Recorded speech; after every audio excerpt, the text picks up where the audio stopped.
দেখুন আমার ছোট্ট গোপালের প্রথম সিজনের তালের পায়েস আর তালের বড়া বানিয়েছি ওর জন্য। হ্যাঁ, আজকে ওর লাঞ্চ হচ্ছে তালের পায়েস আর তালের বড়া। হ্যাঁ, তো আজকে আমি ওকে একটু সাজিয়েছি মানে একটু ড্রেস পরিয়েছি। হুম। আর ওর সিংহাসনে বসিয়েছি। হ্যাঁ, তো ও খুব খুশি আজকে। হ্যাঁ, আর খাবে আজকে তালের বড়া, ওর ফেভারিট, আর তালের পায়েস। হ্যাঁ, তো আপনাদের কেমন লাগছে?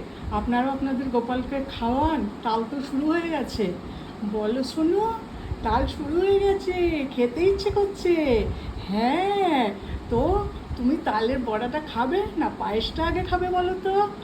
আচ্ছা, তাহলে তুমি আগে তালের বড়া খাবে, তারপরে পায়েস খাবে। ঠিক আছে, ঠিক আছে।